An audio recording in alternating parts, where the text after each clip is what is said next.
What's going on, everybody? Welcome back to another edition of another bad movie review with the Unsavory Heroes. I'm Thadaconda, and this week we bring you another fantastic display of cinema. This week's review features elements from one of the most twisted minds of American horror. Now, I'm not talking about her. I'm speaking, of course, about H.P. Lovecraft. And we're going to go over an amazing adaptation of his work, Call Girl of Cthulhu. Now, there's not really too much information I could find on the background of this film, but it did finish second in the 2012 H.P. Lovecraft Screenplay Competition out of about roughly 40 entries. The festival itself began in 1995 in Portland, Oregon by Andrew Migliore. I apologize if I mispronounced the last name. The festival is now being run by Brian and Gwen Callahan and has been organized by the two since 2011. They have expanded the event to Providence, Rhode Island in partnership with the Lovecraft Arts and Science Council, and they have had that since 2016. You can find a link to the H.P. Lovecraft Film Festival and CTHULHUCON in the description below. Now, I personally have never really read much or any of Lovecraft, but I do know he deals a lot with cosmological horror and pretty much just how insignificant humanity is in the grand scheme of the universe. So it'll be interesting to see how a small team with basically a microscopic budget is able to pull this off. And you'll see in the credits after the movie, pretty much this movie was made basically with Etsy, and it seems like a Kickstarter campaign. Even with the small production team this movie had working for it, it has a ton of Lovecraft Easter eggs, so I'm sure fans of his will appreciate the effort they've put into this. We'll start the movie with this sweet rock song over the intro credits as we see pages of the Necronomicon. Now keep the language this is written in mind, as we'll see later how it comes into play. We get these haunting images of some people doing a Cthulhu chant before we meet our protagonist, Carter Wilcox. He's being interrogated by a detective who thinks he's responsible for 33 dead bodies and maybe even more. And this is my biggest issue with the movie. I understand that it's not a big budget horror flick, but in terms of storytelling, I don't like how it starts at the end and then works its way from the beginning to get to that point. I personally would like to see us jump right into the story with Carter and where it all begins, work through the movie, and then cut to this interrogation scene that we go, oh, okay, he was speaking to a detective the entire time. I feel that when a movie starts when a character tells his or her story to someone, it has the ability to take away any effect the climax may have, especially in a horror movie, because it kind of gives away who lives and who dies throughout the course of the movie. Because if other people had survived, why are we only focusing on his story? It's the same feeling I had when watching Bird Box. We see Sandra Bullock and the kids as the only ones rowing down the boat, so we have this expectation that the three of them are the only ones who survive from the original people at the house. So why do we care about anyone at the house if we're only going to focus on these three people, knowing they're the only ones who survive? These people are now insignificant to anything that happens. I don't know, just my thought. So Carter starts his story by flashing back to watching porn. Okay, so this is just really any morning, afternoon, hell, any time during the day for me. So the story he's telling could have taken place 5 years ago for all we know. He gets distracted by a phone call from what I'm guessing is his boss, but then gets distracted by a woman being dropped off in a white Volkswagen Beetle. Now we later find out this is Riley's pimp's car, and we all know nothing says I'm a legit pimp like driving a B-dub. Oh, snap! Carter is asked by his roommate Erica if he has any condoms, and she offers to take the price off the condoms off his rent. Now I'm not sure where this movie takes place, but I'm pretty sure even in the Lovecraft universe, having to go out and buy a box of condoms for a couple of people you seem at the very start to not even like is not worth taking off rent. But since he has to go to the art store anyway, he decides to be a good roommate and leaves. Once he exits the picture, we get a nice transition to the next scene. Now this is actually one thing I really liked about this movie. There are tons of times where a character says one thing and it leads right into the next shot. It doesn't matter if character A says it and then it transitions to character B, it just works really well in this movie. That shows me that even though a movie might work with a small budget, good writing can still go a long way, and it shows that these creators actually put effort into what they were writing. Cut to the Rotterdam Motel, where the antagonist of this flick, Sebastian, has a lady of the night come to visit him. His whole deal is he's looking for a particular woman who bears a birthmark on her upper right butt cheek that looks like a Splatoon character. When he finds out she doesn't have the mark, he and his gimp goons take care of business. And be prepared for this guy to speak with a lot of puns, and it kind of gets a little bit old pretty quick. Edna, and I guess we'll call them Band of Misfits, wait for Sebastian to leave the room so they can go in and steal the Necronomicon. Riley and Walter just finished their rendezvous. Walter confesses he left his wife for Riley. She must be a great listener for how pathetic this guy is. Edna snags the Necronomicon. The two girls keeping watch in the parking lot are too busy sucking face. Edna tells them to start using their heads, to which they promptly lose their heads. Now, how Edna did not see 3 people walking up on her 2 friends and warn them is beyond me. Although she does only have 1 eye, so... Edna gets rescued by her other lookout, Squid, and they put her away on a moped. Carter runs into Riley on the street and he takes one of her business cards as she's picked up by her pimp in his sweet ride. Carter gets ridiculed by his computer and gets the idea to call the escort agency. What I'm guessing is the next day, Riley arrives at Carter's place. Instead of getting busy, he has to draw her like one of his French girls. The pimp beetle arrives at this creepy church with no second thought of just how not right this place seems for a bachelor party. I guess the pentagram on the sign wasn't concerning enough. Back at Carter's bedroom, the two have a philosophical conversation on whether or not they're special. The roommate's music really kills the mood. Now, something I didn't really think too much about while watching this the first time was Riley's initial reaction to this music. And you'll see later on, her reaction gets a little bit more extreme, and then at the end, the music really comes into play. And this was another great detail that the filmmakers made with this movie. There's a lot of setup and a lot of payoff for this film, and it works really well. Back with the bitches, Sebastian once again is disappointed that none of them bear the mark. Though the bottle they just drank out of had just been opened, apparently it was poisoned at some point, causing them to puke up green Alka-Seltzer. At Carter's crib, Erica and Carter have a chat about whether or not love is real. Carter gets a call from Edna, who tells him to meet up at a strip club to discuss a potential job offer. At the director's living room dressed up as a strip club, Carter is told to draw every image from the Necronomicon by the next night into a fake copy. This is another detail I kind of missed the first time around, but if you're wondering what simply copying the Necronomicon will do, it is implied that if you try to do a ceremony from the fake, it won't work. Because I was thinking, well, what's the difference if you're going to have a fake and it's the exact same thing as the real one? Wouldn't it just be the same exact thing? But apparently in this universe, in this movie, it has to be from the real book itself. I think if they would have had a scene earlier explaining that, instead of leaving people who are not familiar with the Lovecraft universe hanging a little bit, that would have eased a lot of confusion that may have happened. But at least they did offer an explanation as to why a fake copy would spoil Sebastian's plans a little bit later on, so at least they took the effort to explain that. Carter and Riley have a date at the same place Walter works, and he just so happens to be their waiter. We are treated to this amazing compilation of Riley's clients' kinks. Riley lays out why she doesn't want to get involved with anyone.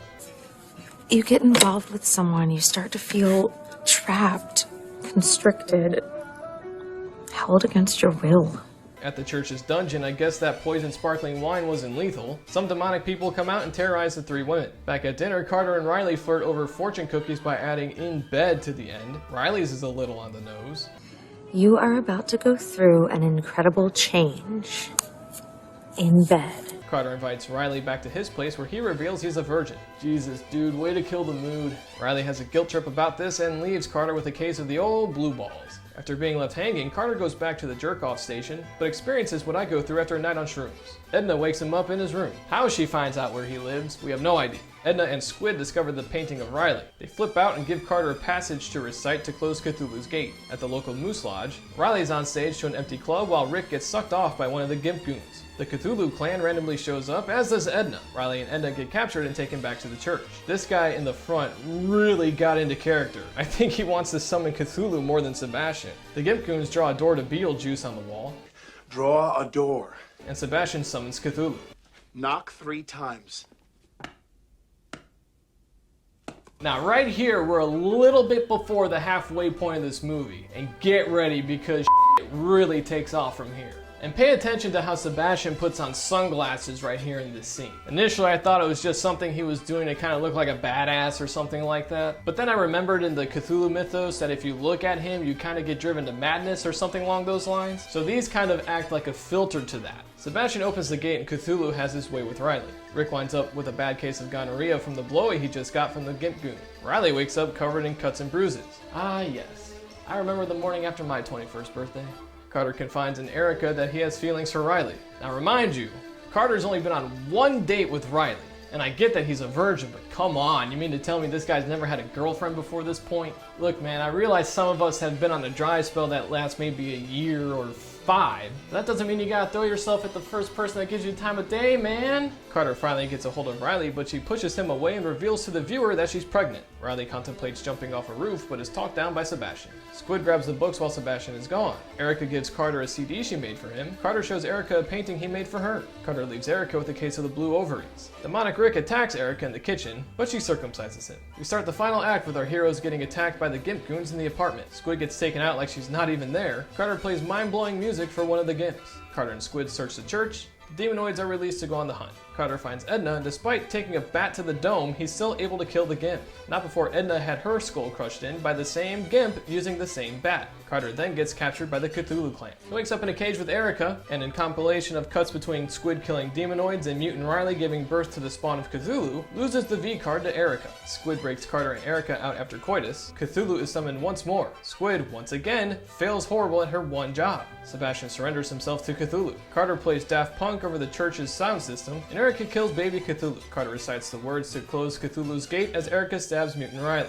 How Carter knew the words to the passage given to him by Edna earlier in the movie is never explained as well. Carter and Erica share a moment in which Erica tells Carter she loves him right before getting her tonsils punched out through her mouth. Mutant Riley can't take any more dead mouse, so her head explodes. We're brought back to present time, where despite hearing this story, the detective still doesn't believe Carter. Now this is where Carter being revealed he's in a sanitarium at the very end. Sorry, a little bit of a spoiler, but we're just before that. But this is where it doesn't make any sense. Here's what we know the detective knows. And this is based off the evidence folder she showed earlier, and what we assume good detective work entails. We know she has all these bodies in the basement of this church, which might include Sebastian, provided he wasn't eaten by Cthulhu and just left there. We have Erica's corpse that has a giant hole in her head. We have a mutant blob of something that has tentacles. We have a dead baby squid-like creature. We have all of these demonoid possessed looking people in a hallway that Squid killed. Speaking of Squid, we have her body with a hole in her head. We have Edna, who has her skull crushed in.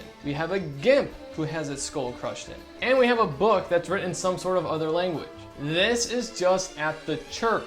Back at the apartment Carter and Erica lived in, we have Rick, his possessed body, and his whatever the hell monster penis thing he had going on. We have a Gimp who's missing a head. We have Walter, the neighbor, who presumably is still alive, but is this weird looking thing now. How, after all of this, was it deemed that Carter was guilty and the only person who executed all of this? There is no way that a jury or even a judge would have seen Carter as the only person who pulled off this giant scheme. Now, it is hinted at a little bit earlier in the movie why Carter didn't just go to the police, and he does hint that Squid thought the police were in on all of this. However, if this is the case, why is there even a file on this? And why is this detective even looking into it? And then, as we see, at the very end when it's revealed the Cthulhu clan is still alive and well, why do they even bother to show up there instead of being handed over all the evidence to cover it all up and get rid of it?